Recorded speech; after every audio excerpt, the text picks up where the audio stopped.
Alright, I've done a lot of different modifications to a lot of different vehicles. The one that I'm going to talk about today is my favourite modification by miles, and it's because it involves using catering equipment to make a motorbike substantially faster.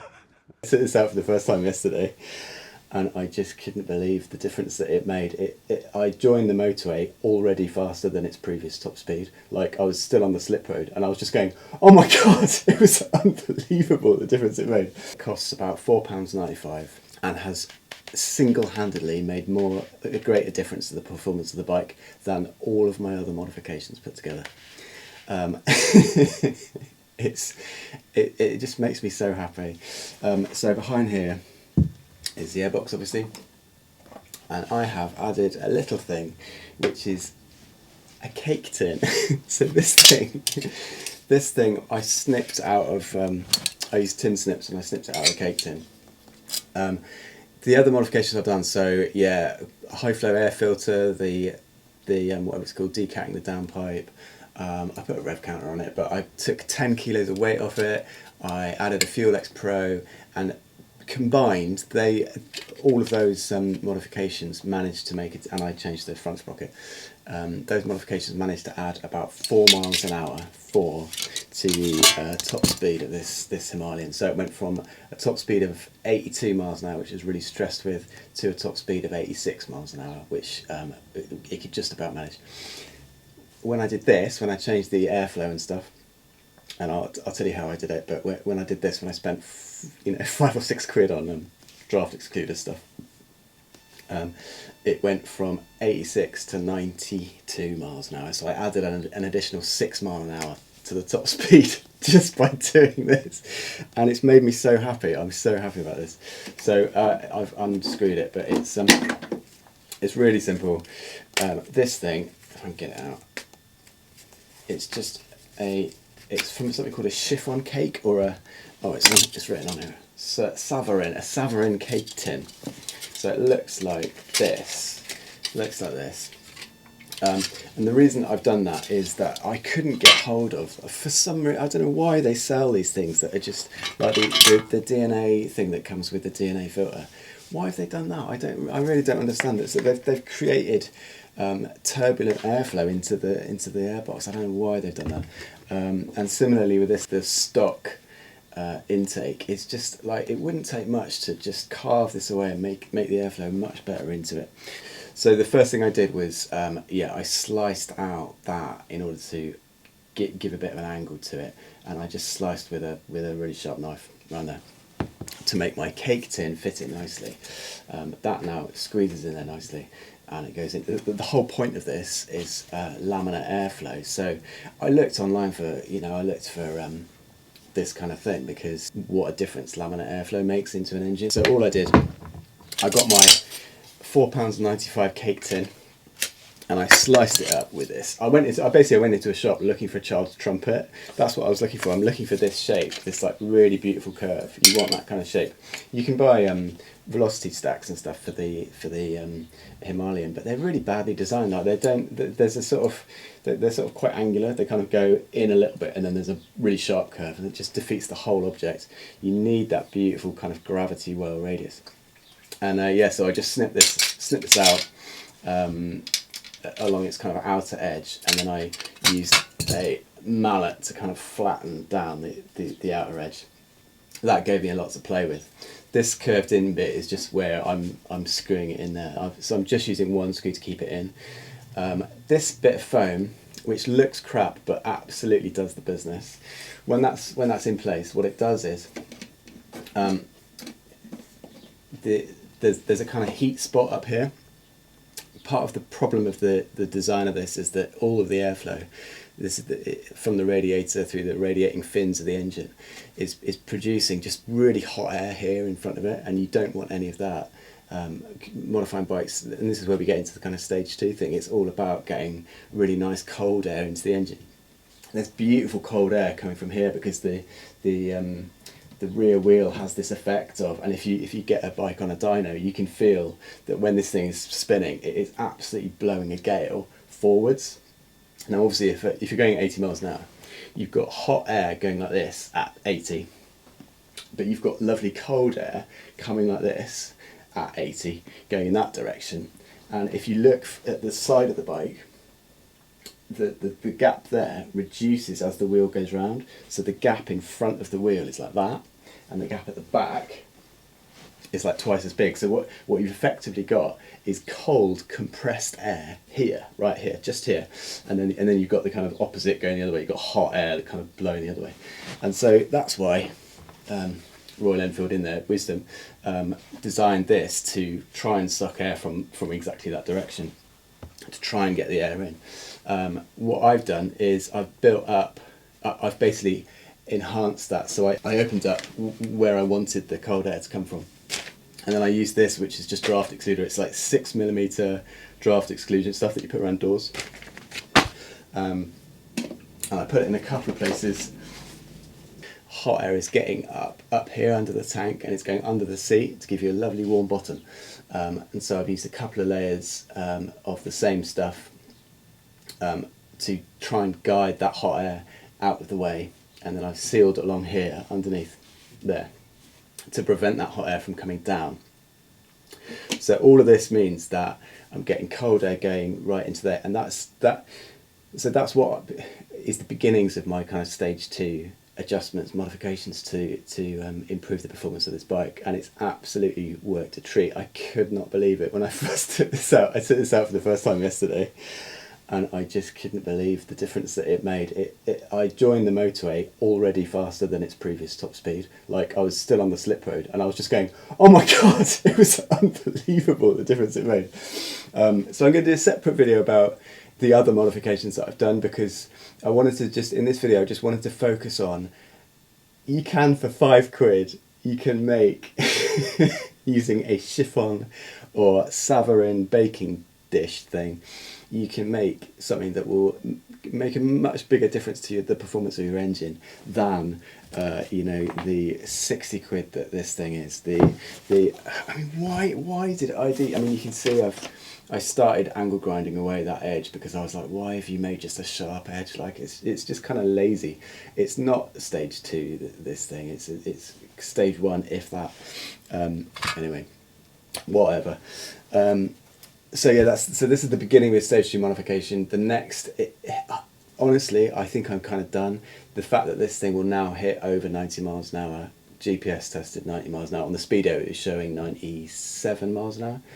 I reckon it's good for 100, but you'd have to change the bore and you'd have to change the cam. So the stage 2 mods that I would do next, I don't think I will, but that I would do. First of all, I would reduce the volume of the airbox. So there's a big space behind at the back of the airbox. I would reduce that volume because of the resonance, the acoustic resonance of the air chamber. I'd want to reduce it because I want the resonance to appear at around 6,000 RPM. Currently, Royal Enfield have tuned this to provide that resonance at quite a low RPM, and that's part of that tractoring ability it has. Part of that low end torque is because of their decision to make this resonate at quite a low RPM. So I would the next kind of stage 2 thing that I would do is to reduce that volume in order to make it resonate at a higher speed, and then I would also probably do the cam. And I think doing the cam, you probably would be getting up to certainly past 95 miles an hour, but if not, it's not a fast motorbike. I mean, that's not why we're doing this. The reason that I've been modifying this thing is I want it to be really comfortable on the motorway. If I'm going at 70 and I need to overtake someone, or someone cuts me up or whatever, and I need to kind of shift, it's just easier on having that bit more power at that speed, at 60 to 70 miles an hour, having the ability to just go for it. And the stock bike is just not quite there. It's not quite there. And the original Himalayan, famously, is just not quite around 60 miles an hour. It starts to kind of run out of puff a little bit. But this thing now, when I took this out yesterday, I was like whooping with delight. It just made such a difference. So yeah, and I went up 2 teeth at the front in order to test the top speed of it. I'm now just swapping it back down to 16 teeth at the front. So because I want it to be just happy cruising, but I don't want to get rid of all the acceleration at the bottom end. But yeah, so yeah, that's my little top tip. One final thing to say about mounting this thing, because I wanted to get rid of as much hot air from the front as possible, I taped over the little nostril things just to prevent any hot air getting in the front.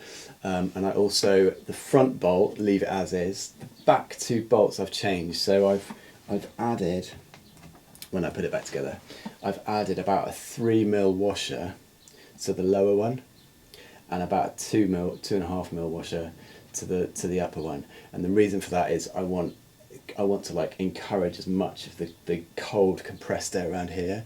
I want to encourage that into the thing, and it worked a treat. So yeah, I just thought I'd share that with you tubers, because I just thought it was so funny. Couldn't believe it. And I know there's stuff online about you can cut the top of this off in order to improve the airflow. I kind of wouldn't.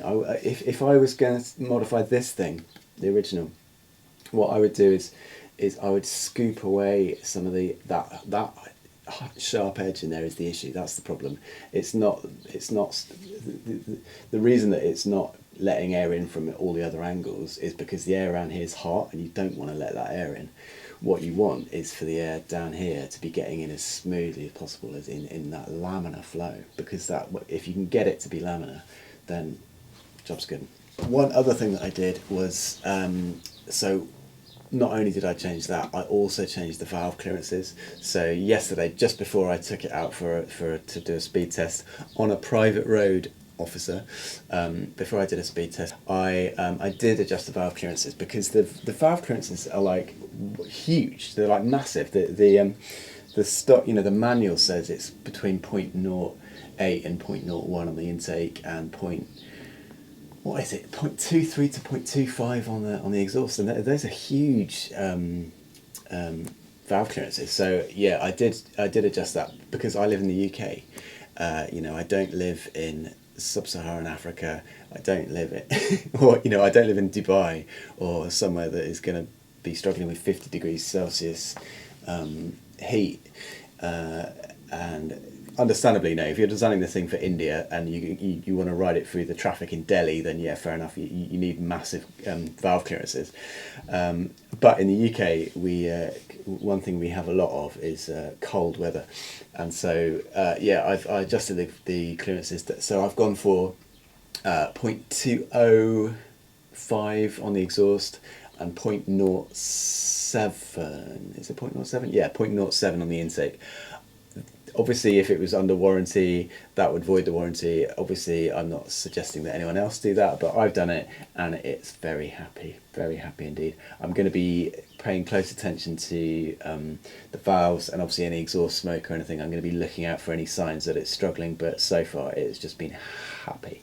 And those finer valve clearances will mean that that it just means more power. Basically, that's the short version. The short version is, the smaller the valve clearances, the more power, but the more that you risk wrecking the valve. So it's like everything else. It's a little bit of a payoff, and it depends what you're trying to achieve from your bike. So yeah, this is the first thing that I would consider a stage 2. Next thing I would do is reduce the volume of it. I would also address the issue, so the shapes around the air inlet to the EFI. It's just not very. It's just, you can feel it with your fingers, it's just not very smooth. There's like loads of edges and stuff, and that creates turbulence just immediately before the EFI. Like, Royal Enfield, if you ever watch stuff like this, that's the next thing. You need to address that, because you're creating turbulent air immediately as you get to the butterfly, which is just the opposite of what you want. And you're losing loads of power for no good reason. It's not a fast bike, but it is a great off-roader, and it's now a much better, much happier commuter as well. So there you go. I hope you enjoyed my video. Bye. Oh yeah, no, I'll do separate vids about other modifications. The Fuel X Pro. Buy this if you want to waste £280. It kind of does the thing that it says it's going to do, but it is overpriced. If you're struggling with cash a little bit, I can't really recommend it.